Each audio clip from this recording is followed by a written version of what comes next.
मुझे जाने दो। विपिन, प्रशा ने अभी की पकड़ से छूटने की बहुत कोशिश की। वो विपिन को बचाना चाहती थी, लेकिन वो जितनी बार भागने की कोशिश करती थी उतनी ही बार अभी उसे और जोर से पीछे धकेल देता था। अभी की टेक्निक का लेवल भी उसके जितना ही था।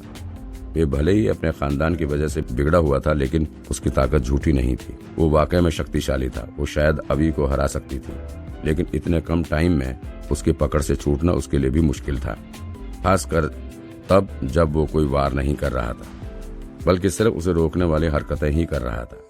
अपनी विवशता जानकर वो समझ गई थी कि वो विपिन को नहीं बचा पाएगी, और इस दुख से वो रोने लगी। मेरी वजह से ही तुम्हारे साथ ऐसा हुआ। तो लग रहा था कि उसी की वजह से अभी विपिन से गुस्सा था, वरना उसे एक 0 नंबर वाले टीचर से क्या परेशानी हो सकती थी। अभी एक श्रेष्ठ का पोता था और स्कूल के हाई लेवल का टीचर था, जबकि विपिन का ना कोई मशहूर परिवार था और ना ही उसे कुछ आता था। टीचर एग्जाम में भी उसकी लास्ट रैंक आई थी। इन दोनों के बीच में प्रशा को डेट करने के अलावा फसाद का और कोई कारण ही नहीं था। और अब चूंकि प्रशा ही विपिन से बात करने और उसे खाना खिलाने लेकर गई, इसलिए उसकी आज ये हालत हो गई। इस ग्लानि बोध से वो भावुक हो गई और रोने लगी। कोई आवाज क्यों नहीं आ रही? कहीं विपिन मारा तो नहीं गया? वो जितना ज्यादा घबरा रही थी उतनी ही ज्यादा अभी ने उसे कसकर पकड़ रखा था। वो चाहकर भी छूट नहीं पा रही थी, क्योंकि अभी उसके सामने ही खड़ा था, इसलिए उसे विपिन नजर नहीं आ रहा था। उसे उस ओर कोई आवाज सुनाई नहीं दे रही थी। शायद उसने शेर से बचने की कोशिश ही नहीं की होगी। कहीं शेर ने उसे एक ही बार में मार तो नहीं दिया? अब तो उसे एक ही संभावना नजर आ रही थी। इससे पहले कि विपिन कुछ कर पाता, शेर ने उसे पंजा मारकर घायल कर दिया, या फिर एक ही पंजे में वो मारा गया। आखिरकार वो खुद भी लेवल 6 के शेर का वार नहीं झेल सकती थी, तो विपिन तो सिर्फ लेवल 3 पर ही था। वो मर गया होगा। अब तुम चाहकर उसे नहीं बचा सकती। अपने पीछे शांत महसूस कर अभी को बहुत खुशी हुई। उसके पीछे से कोई आवाज नहीं आ रही थी। उसे पता था कि विपिन जैसा बेकार इंसान शेर का एक बार भी नहीं झेल पाएगा। वो जोर जोर से हंसने लगा। अब प्रशा को रोकने की कोई जरूरत नहीं थी। ऐसा सोचकर वो उसके सामने से हट गया। विपिन! अभी के सामने से हटते ही प्रशा ने बिना टाइम बर्बाद किए उसे धक्का दिया और विपिन की ओर जाने लगी। उसे लगा कि आज तो उसे विपिन की लाश अपने ही खून से लथपथ हुई मिलेगी, लेकिन वहां का नजारा देखकर वो लगभग बेहोश ही हो गई। उसे समझ नहीं आ रहा था कि ये कैसे हो गया, ये क्या हो गया। पहले तो अभी को लगा था कि विपिन की लाश को देखकर प्रशा रोने लगेगी, लेकिन उसे अचानक से रुककर हैरान होते देखकर वो पीछे मुड़ा। सामने जो था उसे देखकर उसे विश्वास नहीं हो रहा था। उसे लगा कि कहीं वो सपना तो नहीं देख रहा। ऐसा होते उसने पहले कभी नहीं देखा था। उसने देखा कि वो खूंखार शेर जो विपिन की ओर उसे मारने के लिए दौड़ा था, वो उसी के सामने बैठकर उसका हाथ चाट रहा था।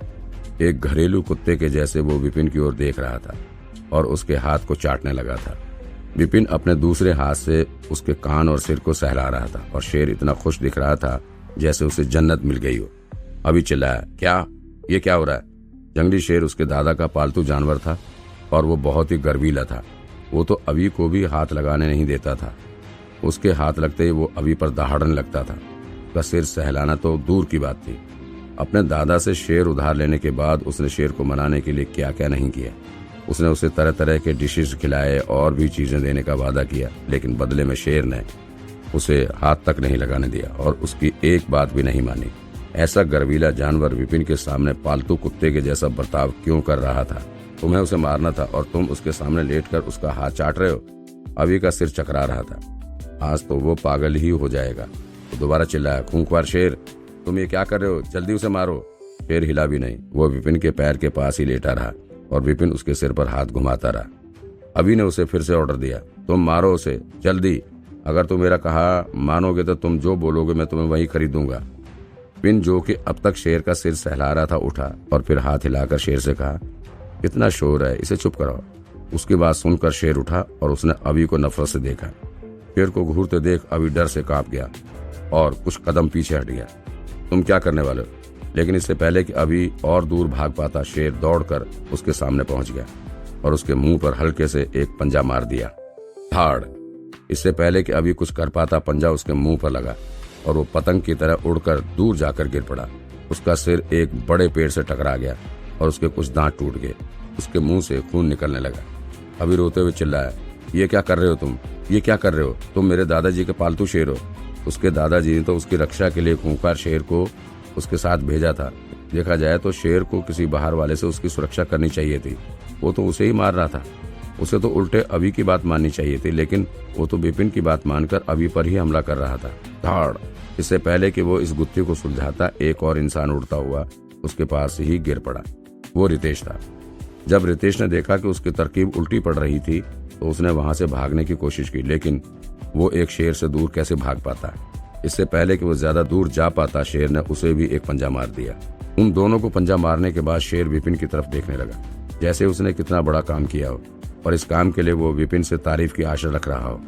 शेर के पास आने पर विपिन ने उसके सिर पर हाथ फिराते हुए कहा, बहुत अच्छे। विपिन से तारीफ पाकर शेर खुशी से दहाड़ा और फिर उन दोनों के पास जाकर खड़ा हो गया, जैसे उन पर नजर रख रहा हो। अभी और रितेश रोते हुए एक दूसरे की तरफ देख रहे थे। दोनों की शक्लों पर हैरानी साफ नजर आ रही थी।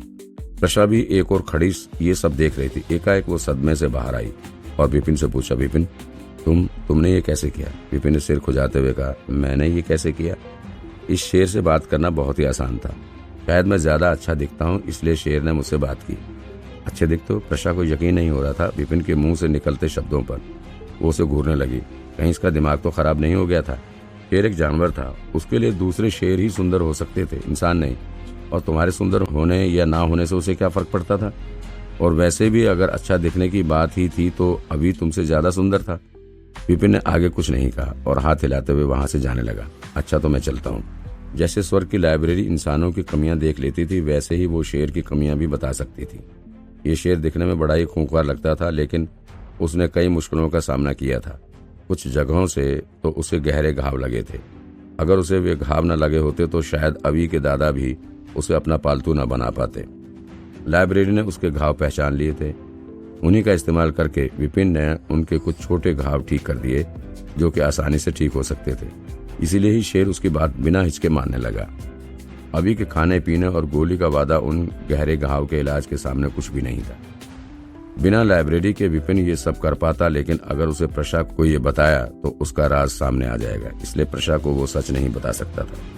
विपिन को जाते देख प्रशा ने फिर उसे रोका। तुम मत जाओ, तुमने बताया नहीं कि शेर तुम्हारी बात कैसे मान रहा है।